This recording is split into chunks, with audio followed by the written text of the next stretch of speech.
sini kami akan menjelaskan proses pengembangan produk global pada produk Coca-Cola. Coca-Cola Natural Fresh merupakan inovasi minuman ringan dari Coca-Cola yang mengusung konsep rasa alami dengan infused flavor seperti lemon, mint, jahe, atau berry, serta tanpa tambahan gula. Ide produk ini lahir dari hasil riset pasar yang menunjukkan tren peningkatan minat konsumen terhadap gaya hidup sehat dan konsumsi produk rendah kalori.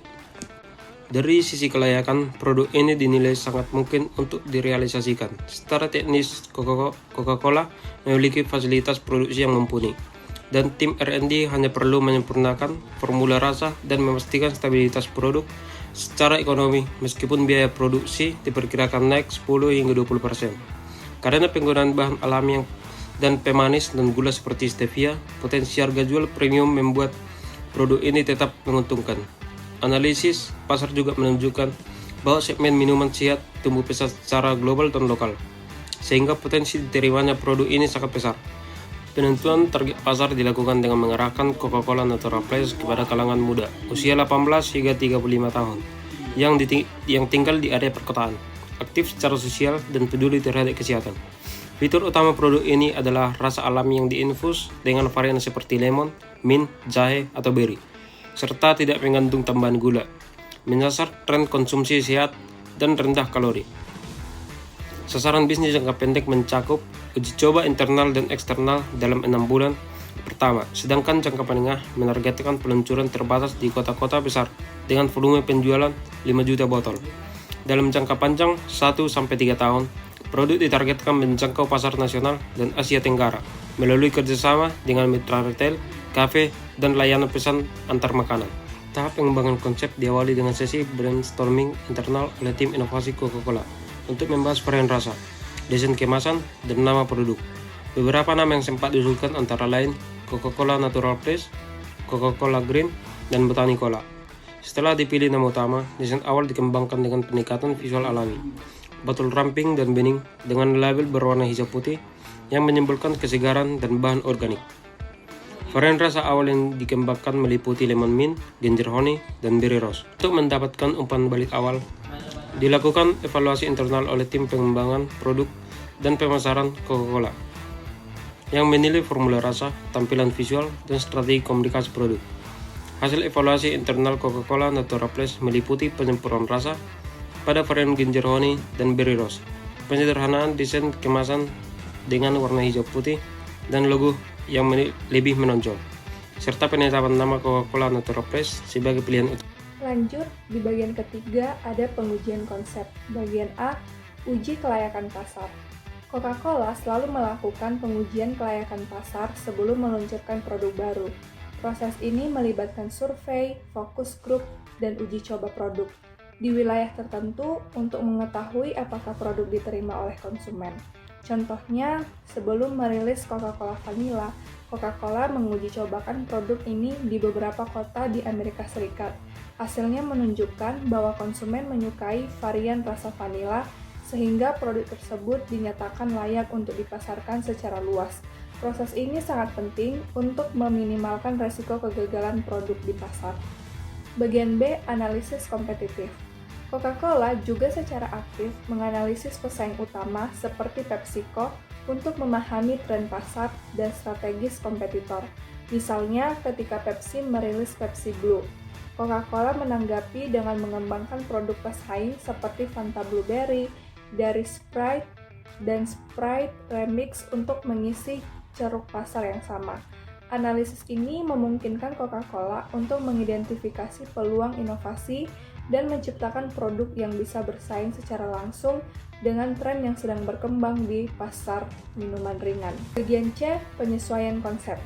Bila hasil uji awal atau tanggapan pasar terhadap produk baru tidak sesuai harapan, Coca-Cola akan melakukan penyesuaian konsep.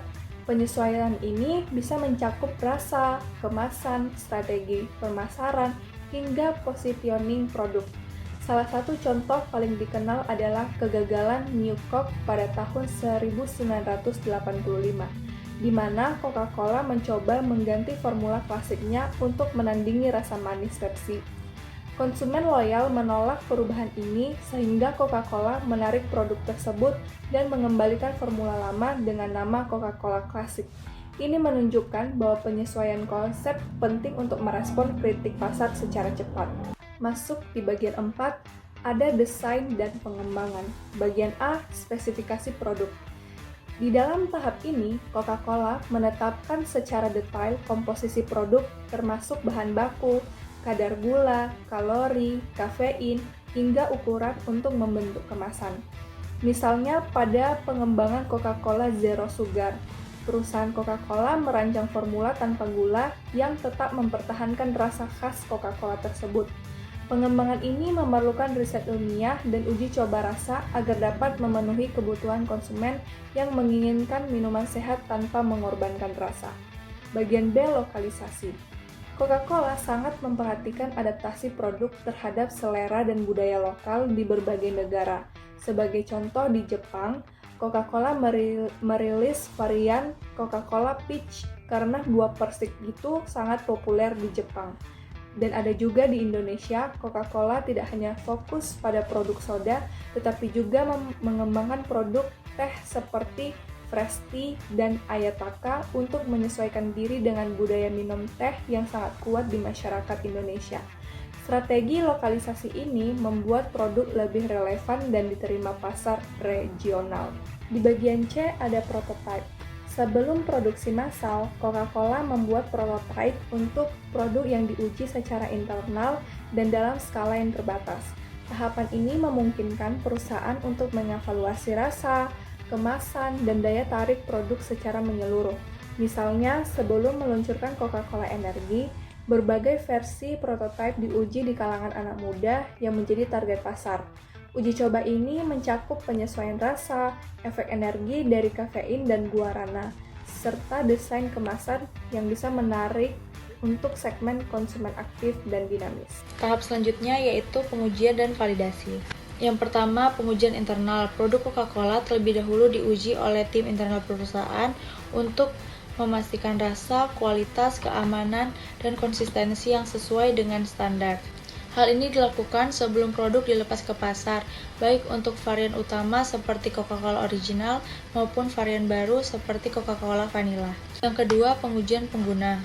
Setelah lolos uji internal, produk diuji langsung oleh konsumen melalui uji rasa, survei kepuasan, dan uji coba pasar terbatas. Bertujuan untuk mengetahui apakah produk disukai oleh konsumen dan sesuai dengan selera target. Yang ketiga, keputusan regulasi. Coca-Cola memastikan bahwa semua produknya memenuhi standar hukum dan peraturan yang berlaku di setiap negara tujuan. Ini mencakup izin edar, label informasi gizi, sertifikasi halal jika diperlukan, dan aturan periklanan. Tahap selanjutnya yaitu produksi. Yang pertama, rantai pasokan global. Coca-Cola menyediakan jaringan pemasok dan produsen di seluruh dunia untuk memastikan produk tersebut secara merata dan luas. Sistem ini melibatkan pabrik lokal yang memproduksi dan mendistribusi minuman Coca-Cola yang sesuai dengan standar global. Yang kedua, kontrol kualitas.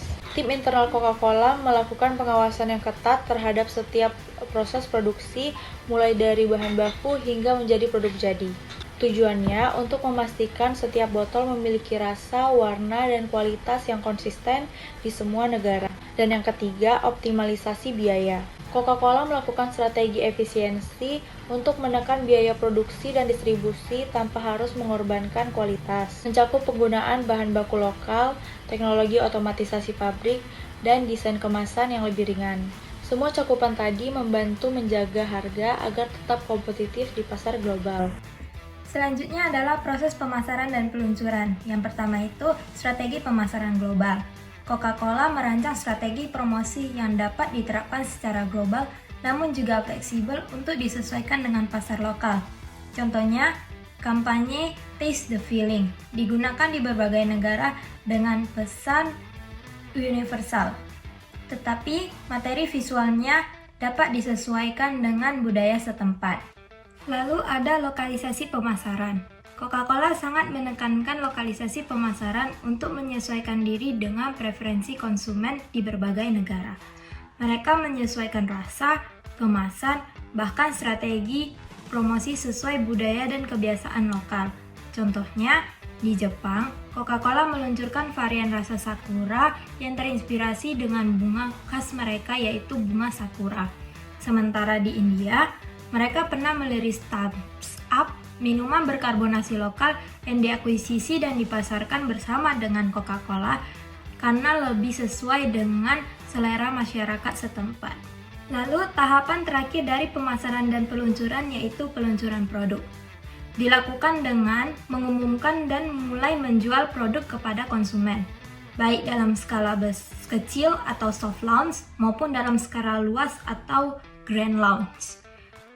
Peluncuran mencakup promosi kualitas, uji coba gratis, dan aktivitas pemasaran untuk menarik perhatian. Misalnya, pada saat peluncuran Coca-Cola Creation, Coca-Cola membuat kampanye digital yang menarik dan eksklusif untuk menciptakan rasa penasaran di kalangan konsumen. Selanjutnya, tahapan terakhir dari proses pengembangan produk pada Coca-Cola yaitu proses pasca peluncuran. Yang pertama itu ada umpan balik pasar. Setelah produk diluncurkan, Coca-Cola mengumpulkan reaksi awal dari konsumen melalui survei, media sosial, dan penjualan awal. Data ini juga digunakan untuk menilai penerimaan pasar terhadap produk baru, seperti varian rasa, edisi terbatas, atau kemasan baru. Lalu tahapan kedua pada proses pasca peluncuran yaitu adanya dukungan produk. Coca-Cola menyediakan layanan pelanggan di berbagai negara untuk menangani pertanyaan, keluhan, ataupun saran dari konsumen. Lalu, proses yang paling terakhir yaitu adanya pengembangan berkelanjutan.